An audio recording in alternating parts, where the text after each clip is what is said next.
Lupus LA would like to thank our generous sponsors for their support of the Your Story, Our Fight podcast. Mallinckrodt Pharmaceuticals is focused on managing complexity and improving lives. Their work in the autoimmune space is critical to finding new and innovative treatments for lupus. Emerge Business Solutions serves as a personal and professional CFO for clients across a wide spectrum of industries. They handle financial affairs with integrity and transparency. Lupus LA is proud to work hand in hand with Emerge to manage all of its financial needs. Gemini Beauty believes in beauty for a cause, and in their case, the cause is lupus, creating products to specifically address the needs of lupus patients, but with broad appeal across all skin types. The team at Gemini is changing the skincare game for good. Gemini Beauty also donates 10% of their profits to Lupus LA, so you know your purchase is helping lupus patients and their families. Find the gem in you. Hello and welcome to another episode of the Lupus LA podcast, Your Story, Our Fight. I'm your host, Adam Selkowitz. I want to thank our sponsors again and welcome our guest, Judith Mills. Judith, we're going to talk today. You're born in Ghana, live in New Jersey. Your lupus diagnosis at age 16 really changed your life. And I think what's fascinating about your story is kind of you were on one path, you got your lupus diagnosis, and you really pivoted so much in your life. So why don't we start at the beginning? Tell me about life before lupus. Tell me about growing up and how you were. I mean, I was your normal teenager, just running around, very active. I was a track runner. I liked dancing, the normal teenager stuff. And all of a sudden, I wasn't feeling good. And, my mom was just one of those mothers that, God bless her soul, listened to what I have to say. So she constantly kept taking me to the doctor. And, there was always, there's nothing wrong with her. It's just she's an active teenager. Maybe she needs to stop, running track. Give it a break. Just start resting and it will help with the situation. I was anemic, which is something that I developed from my mom. So they would just push a lot of iron pills. And, that was it. I was just a normal teenager. And you were a pretty highly competitive runner, right? So you were really pushing your body. Right. I was a short sprinter and, I wanted to be the next Flo-Jo. Got it. I wanted to break some records. I had dreams, it was cut short. And around that time, I was also running for a beauty pageant, Miss Teen New Jersey. So I was like, everything was just going well, It was kind of mind boggling because I'm like, I look well and nobody believes me until it was the end of it all, where everybody's like, yeah, Judith, something is wrong with Judith.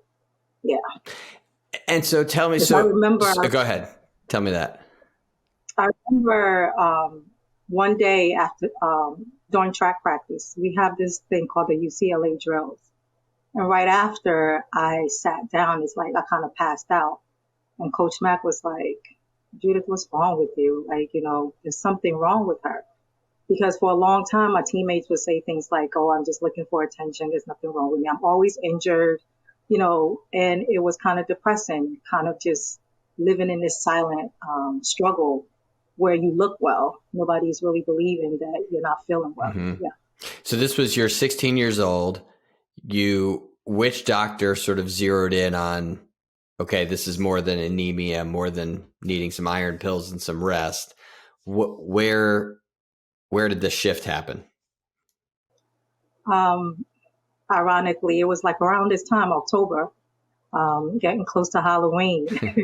And I had to take the pre-SATs. And I remember that morning, I kind of just blacked out.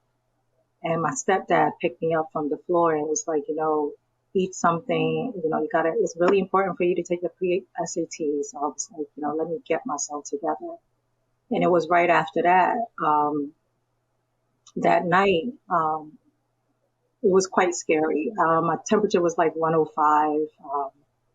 I remember my family friend who lived downstairs came up. They put me in a bathtub, put some ice water in there, just try to cool me down. And as my mom said, and I don't remember this, she was like, my eyes was rolling back. She got scared and they decided they needed to take me to the hospital. And I was there for about 6 days at St. Barnabas. And every day I called them vampires. They would come for my blood, but they couldn't figure out what was wrong with me, to the point where my hemoglobin is 4. There's no more blood coming out. Right. Now they're speaking blood transfusion. And I'm like, we want to know what's wrong with me before we even take that step. And they tried everything. They tested for everything possible, being of African descent. It was like, well, let's try sickle cell. And all those tests came back negative. And they was like, listen, they told my mom to make me comfortable, and they sent me home. I literally walked in and left out in a wheelchair because my body was just deteriorating at this point. Because this is like 3 years in the making of symptoms. And now it's like I'm having a difficult time even walking. And then, and that's how hospital. And then, so when did the lupus diagnosis become a possibility? Which doctor? I'm always curious which doctor figures it out. Oh, it was my primary. Uh-huh. So basically, after I left the hospital, it was like 2 days later, they called, like, we have 2 more tests to run. One was HIV and the other was lupus. And the reason they wanted the HIV test is because one of the nurses accidentally stuck herself with my needle trying to get blood out. So I think it was that fear, because at this time I started developing rashes on my legs and arms. You know how regular diagnosis is usually the butterfly rashes. Right. And I wasn't getting any of that. But I was rather getting rashes on my legs and my arms. So, I was like, I'm willing to take the test as long as you guys are able to get blood, because at this point they're not able to get blood. So mom encouraged me, and we went in and we took the test. And about 2 days later, they gave us another call, and it was like, oh, HIV is negative and lupus is positive. And I was like, yeah, I'm 16. My mother would kill me if she found out I was having sex. So, right. So you got the better of the two options in your case, right? Right. So I was relieved. Mm-hmm. I was relieved, and I was like, thank God I'm not crazy, because for a while I thought I was crazy. And one of the reasons was, anytime I went to go see the doctor, the first thing they would do is a pregnancy test, because I wasn't having my regular cycle. And I'm like, am I the next, Mary having baby Jesus? What's going on? I was just thinking all types of things. So when I got the diagnosis, I was like, thank God, where's the Tylenol? Give me something so I can get back to my life. And that's when the journey began. Yeah, no, I think it's the story we tell on this podcast so many times of doctors making assumptions, not believing their patients, and not listening to the symptoms. My hope is that that's changed a little bit in the time since you were diagnosed. And, I hope that this podcast, I hope any doctors listening to this podcast hear that, that you have to think beyond, the small window that they're sort of focused on. And so tell me, so you get the lupus diagnosis, the relief comes over you. What changes had to be made sort of initially right off the bat to get you feeling better? So at this point, I remember what the doctor said to me. Oh, we're going to put you on prednisone and hydroxychloroquine. The prednisone is just going to make your face puffy a bit. That's all I remember him saying. And it took me through a whole transition of mood swings. I got to a point where I would look in the mirror and I didn't realize who I was. I'm looking at this person and it doesn't look like me, because you have the swollen cheeks and everything, and you're not the same body size. I literally went from like a size 4 to a size 10 within months.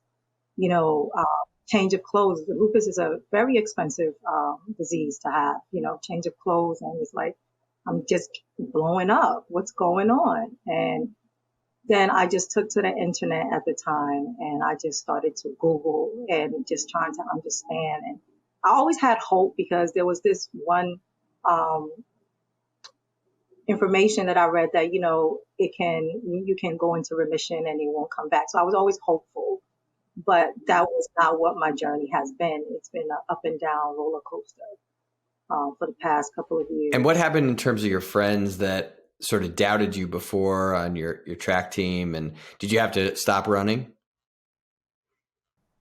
Yes, for a while I did, and I was still kind of hopeful. I remember my coach, Coach Mack, was so hopeful that he still had me signed up for the Penn Relays. So by the time that came around, I wasn't ready, but for some reason he had hope, so he never took my name off of the list of runners. So I remember one of the twins on the team had to run in my name, and I was like, here you see your name in lights to run, and you can't even run. It was so depressing to go through that. But I remember one of my girlfriends, Marsha, she was one of the first to run to the hospital to come see me. And it's like, I had support. People kind of gathered up to like, okay, Judith is not feeling well. But it was very difficult because I was kind of not myself. I remember my immune system was so low because lupus attacks my white cells. So I was neutropenic. I developed leukopenia. So the doctor at the time was like, you're on high dose of steroids. We don't want you in school. So I was homeschooling for a while and I was just getting depressed. And he was like, all right, finally you can get to school. And I remember the first day of school was the worst. Mm-hmm. The nerves. Nobody knew who I was. Oh, really? No one. I was sitting in class and I remember this girl came up to me and was like, there's this girl named Judith. She used to go here, but she's sick and you look like you can be her cousin. Huh. And I looked at her and I was like, I am Judith. And it made me so sad. And I remember there's this boy who had a thing for me and he was like, dang, did you get stung by her bee? And I'm like, oh my God. And then there was all these rumors about, oh, I'm pregnant. That's why I'm bigger. And it was just a lot. Mm-hmm. It was a lot, having to deal with. But I'm here today. What do you think the importance of having teammates like your track teammates was during that time? I mean, they never understood what was happening. I was just there physically. They saw that I was a different person, body size. But I don't think any of them really knew the depths of what I was going through at the time. Mm-hmm. And you're still 16, 17 years old. Yep. Yes. And yes. So did that persist throughout high school or was there at this like, junior year, getting ready for senior year, so it's like, okay, so this track thing is not going to work out. That was quite depressing because that was my dream, to be a runner. Because, when I look back, I remember all the symptoms and I hope people who are watching is listening, with the anemia, the fatigue, and they kind of associated that with just, running track and the fact that there's a history of anemia. But I remember this one incident where, the beauty pageant was coming up. And prior to that, because of the anemia and stuff, I started losing hair. And I remember taking the braids out and it was clumps in my hand. And I remember screaming and my mother called my middle name, Nala Blade, like, calm down. And I remember that and I was like, I don't know what this thing is, but you are not going to mess with a black girl's hair. I was like, you need to, like, this thing needs to be fixed, like right away. So it's like, I didn't care about anything else. All I cared about, because it's vanity, right? Yeah, right? Totally. when people see you, the first thing they see is your appearance. So you want to make sure that you're on point. And I remember that was the biggest thing for me, dealing with this. But over time, it's like those things are not as important anymore. It's about your health and feeling. And, that's where I am in the journey right now, doing whatever it takes to feel good. So we're going to come back. I want to talk to you about, we're going to take a break, and then we're going to come back. You do this cool treatment that I have never heard anybody for lupus do. And so we're going to talk about your time in the hyperbaric chamber and Right. how you've really turned your life around. I mean, how you focused your life on lupus and on we're going to talk about your job and all of that in a second. So let's take a break. We'll be right back with more with Judith Mills. Lupus LA's fellowship program is an essential part of ensuring the training of future rheumatologists. The nation is experiencing a serious shortage of pediatric rheumatologists. Today, there are approximately 300,000 children diagnosed with rheumatic conditions in the United States, but only about 250 practicing pediatric rheumatologists to meet this tremendous need. Call 310-657-5667 or visit our website at lupusla.org to support the efforts of Lupus LA. Welcome back to the Your Story, Our Fight podcast from Lupus LA. We're talking to Judith Mills. Our first half of the podcast, we got all the way through high school. Now the hair started coming out. The attitude said, no more, we're not messing around anymore. And where did the shift in, okay, now I'm going to do everything I can to focus on my health? And that's my first question. It's a two-part question. How did you change your focus from track and that dream to creating your new dream? And tell me what that is. Well, it was kind of like a light went off. It's like, I want to run track, but now I am still running, but it's not a race where it matters if I finish first. It matters how well I run the race. So I'm still running, but it's a whole different type of race, a race called life. And, I just dedicated my time to my studies.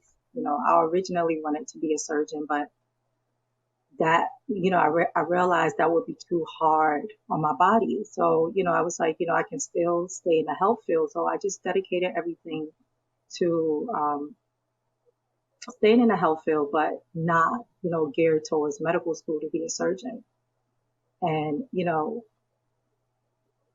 it's been a difficult journey because there were times where lupus can attack the brain. And all that happened when I was in school.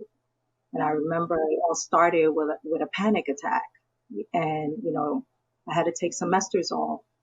And of course, when I came back, I looked like a different person to my peers, like, what happened? Like, you gained weight because, of course, they shoot up the steroids.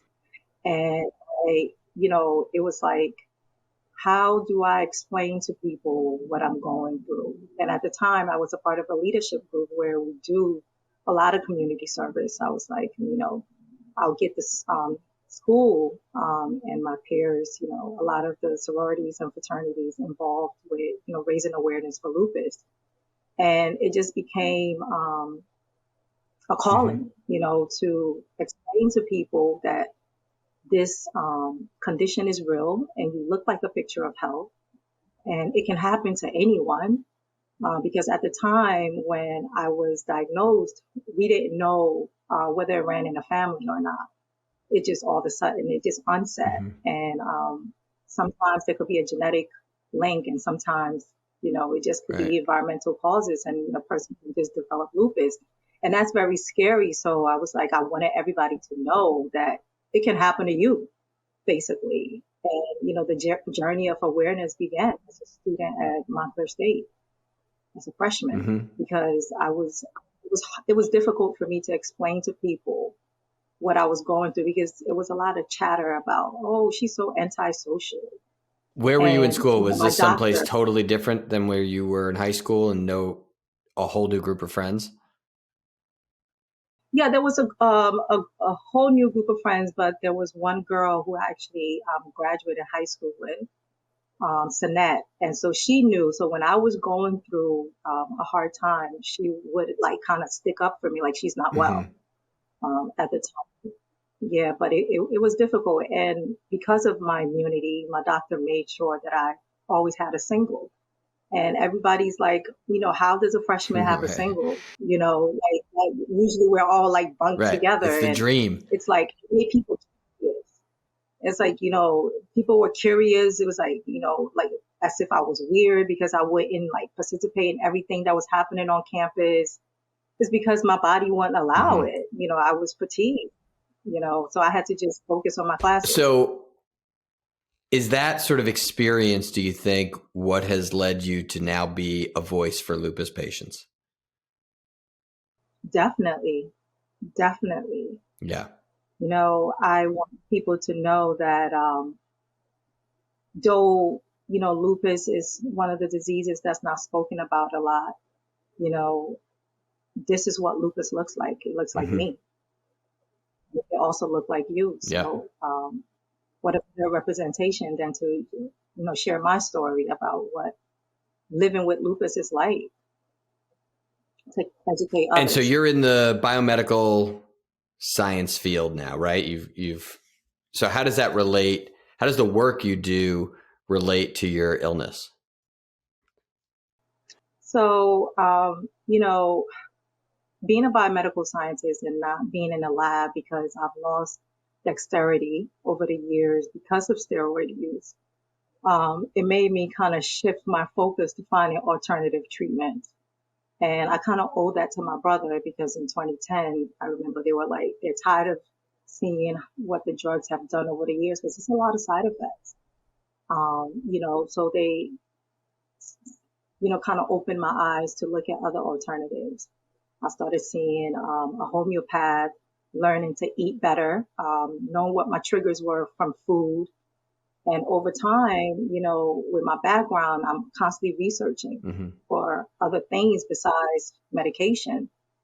And that's what brought me to the All hyperbarics right. So that, when we had our first conversation, this blew me away. I right. mean, I've obviously heard of a hyperbaric chamber. I've never heard of it for lupus, but so tell me, the process is incredibly time consuming.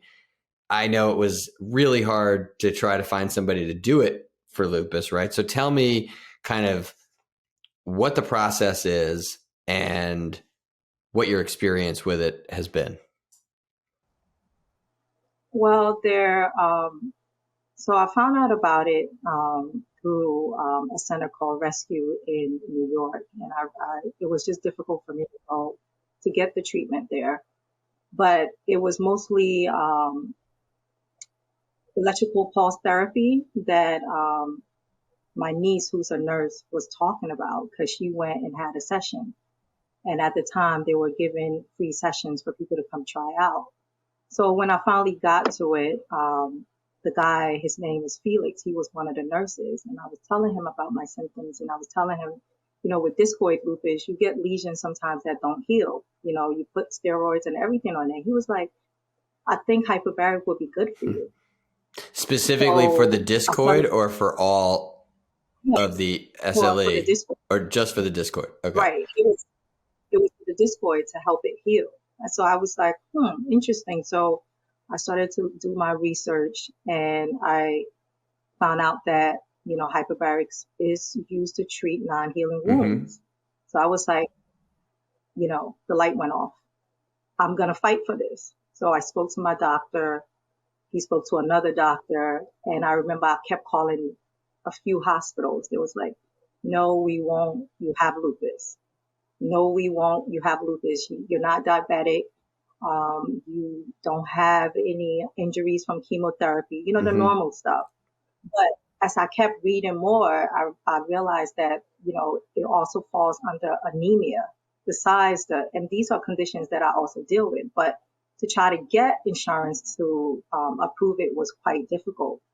But we kept trying, and my doctor finally spoke to one of his colleagues that worked at a hospital that treated wounds. So they were like, we will be able to take your case.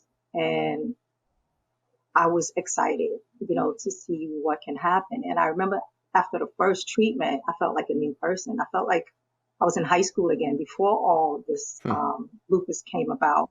I felt better. I had energy. I wasn't aching because usually with lupus patients, a majority of us will tell you we wake up feeling like we've been ran over by a truck. Everything hurt.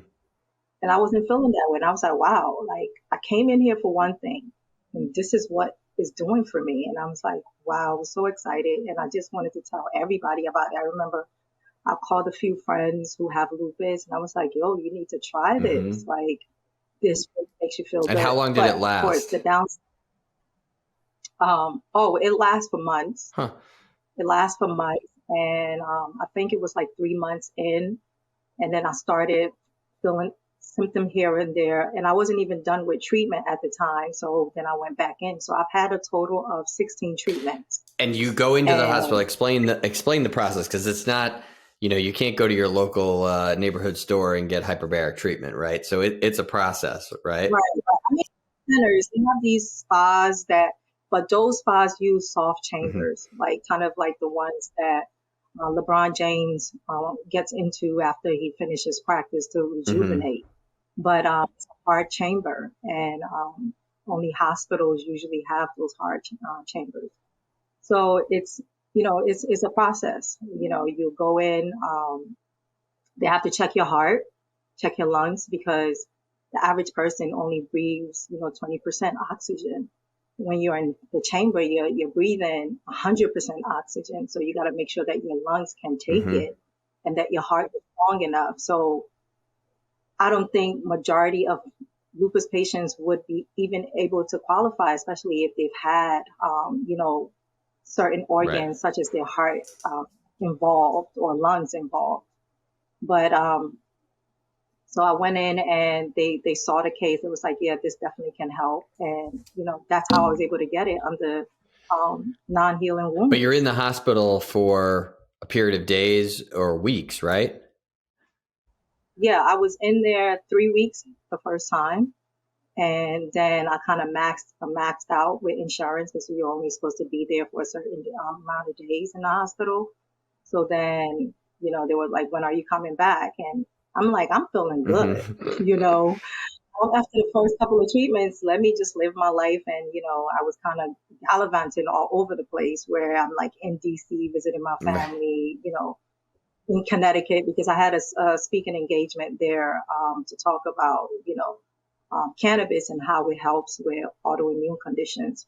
So, I felt strong enough to be able to do these things where before, it would be difficult, to try to get through it. I mean, I guess the sense I'm getting from your story overall is that you're leaving no stone unturned. Your mission is to live your best life, and you'll try whatever it takes and do the research. I think the research element is really important. I think our audience needs to know that. You can't just run from treatment to treatment without really doing your homework. But I really applaud you. I think that you have clearly created a full and vibrant life and have incorporated your diagnosis into, your career, into your lifestyle. And I think that's really impressive. I mean, I kind of see myself as a bit of a guinea pig for this hyperbaric and lupus treatment. But in Canada, the Richmond Hyperbaric Center, they've been treating patients with lupus with hyperbarics for years. And so that has given me the encouragement to kind of speak to my congressmen and my Senate about, coming up with a bill to approve it for the patients, because it's not just that you're feeling good, your blood work is better, your joints don't ache anymore. So why shouldn't it be available for patients to be able to feel it, eventually? So I wanted to, to get that far. So I'm working on those things. And, as far as research is concerned, I know I've gone back and forth with a lot of doctors about this, where I know that, lifestyle choices is key to healing. So I know this morning when you asked me what did I have, and I said I had some celery juice, and it's like I had to learn what my triggers were, and I know food is a big part of it. Yeah. No, and I think that's becoming much more evident to most of the rheumatologists around the country, around the world, that diet does play an important factor. I have decided to try to ignore that fact as long as possible, because that's my trigger. Is anybody who wants to change my diet, I panic. But I mean, you're certainly not my first guest who has benefited greatly from changing their diet, and my wife would love it if I would listen to everybody. But I think you're a real inspiration, and I hope that being on this podcast helps amplify your voice and helps show people that alternatives need to be looked at, and need to be, the system needs to help cooperate a little bit to try out some of these treatments if they're safe. And, I really applaud you. I applaud how far you've come, and I appreciate the metaphor of running the race. And, I hope you keep running and breaking records. So, Judith, thank you so much for joining our podcast today. Thank you for having me. On behalf of the entire team at Lupus LA, we thank you for joining the Your Story, Our Fight podcast. Please tune in, spread the word, and come back for more inspiring lupus stories. I'm your host, Adam Selkowitz, wishing you good health, and to always remember, your story is our fight.